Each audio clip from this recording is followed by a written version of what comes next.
আমি এক নামে জিনাত ভাবি নামে পরিচিত। এই শহরের সবাই চেনে জিনাত ভাবি বললেই। কাটাকাটিও আমি বেশিরভাগ সময় করি, যে বিক্রি করার জন্যই করেছি আমি। হ্যাঁ, অফিসে নিবে, বিভিন্ন অফিসে, ডিসি অফিস, পৌরসভা, কৃষি অফিস, গণপূর্ত অধিদপ্তর, সব জায়গায় আমার খাবার নিয়ে থাকে। প্রয়োজনে না খেয়ে থাকে, তারপরও খায় না হোটেলের খাবার। এই যে পৌরসভায় আমি যদি 2 দিন কোথাও বেড়াতে যাই, ওই 2 দিন তারা ওই যে বাসার থেকে যে খেয়ে আসে, আর মুন্সিগঞ্জে এসে আর হোটেলের খাবার খায় না। অনিচ্ছাকৃতভাবেও আমার ছুটি কাটাইতে পারি না, আমি তাদের দিকে মায়া করে যে তারা না খেয়ে থাকবে। এইটা আমার আরো বেশি দায়িত্ব, মানে অন্য কাজের থেকেও অনেক কষ্ট, তার মধ্যে অনেক আনন্দ আছে। 5+ স্টার রেটিং প্রাপ্ত দেশের সর্বোচ্চ বিদ্যুৎ সাশ্রয়ী ও eco friendly Walton AC. Walton air conditioner, smart comfort এখন নেক্সট লেভেলে। আমি প্রায় 3 বছর যাবতে, 3 বছর হয়ে গেছে। আমি আগে করতাম না, বাসার জন্যই করতাম। এইখানে পিঠা উৎসব হয়েছিল যে ডিসেম্বরে, তখন আমাকে সবাই বলছিল এইখানে মুন্সিগঞ্জের, এর আগে আমরা এমনি মজা করে 15 জন 20 জন রান্না করে খাওয়া দাওয়া করতাম। আমাকে ওরা বললো যে ভাবি আপনার রান্না তো অনেক মজা, তা আপনি একটু রান্না করে কি করেন। তো ওই থেকে একটু একটু করে মেলায় স্টল নিতে বললো, ওরা খুব রিকোয়েস্ট করলো, আমি করলাম। ওখানে বউয়া ভর্তা, কাজির ভাত, তো তার এই সব পিঠা, বিভিন্ন আইটেমের পিঠা শীতের। হ্যাঁ, তখন আমি ফার্স্ট হয়েছিলাম ওইবার।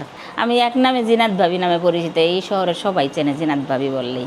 যেদিন কম হয় সেই দিনও 25 জনের রান্না হয়, যেদিন কম হয়। তারপরে ঢাকা থেকে কোনো অফিসে গেস্ট আসলেই আমাকে নক করে যে আপনি আমাদের খাবার দিতে পারবেন। বেশিরভাগ কাজ আমি এই যে বললাম না, ভর্তা বাটা কারোটা আমি খাই না, কারো হাতেরটা আমি নিজে বুয়াকে দিয়ে বাটাই না। যে বুয়া 2টায় আসবে, বাকি কাজ করবে, ঘর মুছবে, কাপড় ধুবে, থালা বাসন ধুবে, কিন্তু রান্নার কিছু ধরতে দিব না। কাটাকাটিও আমি বেশিরভাগ সময় করি, যে বিক্রি করার জন্যই করেছি আমি। হ্যাঁ, অফিসে নিবে, বিভিন্ন অফিসে, ডিসি অফিস, পৌরসভা, কৃষি অফিস, গণপূর্ত অধিদপ্তর, সব জায়গায় আমার খাবার নিয়ে থাকে। ভালো লাগে রান্না করা, মজা করলে, একদিন প্রশংসা করলে তো ভালোই লাগে, তাই না? যে আমার রান্না ভালো হয়েছে। সবার চাহিদা আছে, চায়, দেই, আমিও 2টা পয়সা পাই, আমার নিজের হাত খরচ চলে, টাকা পয়সা হয়। টাকা পাইলে সেই কাজে আনন্দ এমনিই হয়। চেষ্টা করতেছি যে দেখি আরো ভালো কিছু করা যায় কিনা। এখন এইটার মধ্যে আবার আরেকটা ইন্টারেস্ট আছে, যেমন শখ আমার করা। আমাকেও বলে অনেকে, বলে আপনি কেমনি পারেন এত, এই সেই। আমি এটা কোনো ব্যাপারই না। আমার বলে যে আপনি কি করে সম্ভব হয় এত রান্না, এত বাটাবাটি করে। এই মুন্সিগঞ্জে আসার পরে দেখলাম এখন তো কিছু করা যায়, শুধু নিজেরা রান্না বাড়া করে খেয়ে দিন গেলেই তো হয় না। নিজের কিছু করতে পছন্দ, কারো উপর ডিপেন্ডেন্ট হওয়া, এইটা আমার পছন্দ না। এই যে রান্নার বিষয় নিয়ে 3 বছর হয়েছে আমি ব্যস্ততার সময় পার করতে চেষ্টা করি। সর্বোচ্চ পরিচ্ছন্নতা, ভালো স্বাদ হয়, যেন ভালো হয়। আমার মুখের স্বাদই তো আসল, আমারটা ভালো না লাগলে, আমার ভালো না লাগলে তার একজনের লাগবে না। তা আমি আমার মতন করে সব চেষ্টা করি করার জন্য, ভালো দেখি তাদের কাছে আমার থেকেও ভালো লাগে। সকাল থেকে আমি এই যে এত আইটেমের ভর্তা করলাম, 6 আইটেমের ভর্তা করেছি, তারপরে ডাল করেছি, কাজির ভাত করেছি সকালে, দুপুরের জন্য আবার ভাতও করেছি। এই সব খাবার কিন্তু আমি শুধু আমার বাসার জন্য নয়, টিফিন কারিতেও দিয়েছি।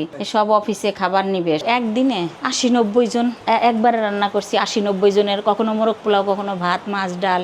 এটা প্রসেসিং, তারপরে অভ্যাস, অলসতা না করলেই পারা যায়। মনে যদি চায় যে এটা করব, তাহলে এটা করা যায়। মনে না চাইলে তো সেটা জোর করে কেউ করাইতে পারে না। কাজ করতে সব সময় আমার ভালো লাগে, কাজের মধ্যে ইন্টারেস্ট আছে, নিজেরটা নিজেই। আমাকে সবাই চিনে যে এখনো এই যে একটা পরিচয়, যে এই পরিচয়টাও ভালো লাগে, যে আমার কাজ দিয়েই চিনুক সবাই আমাকে।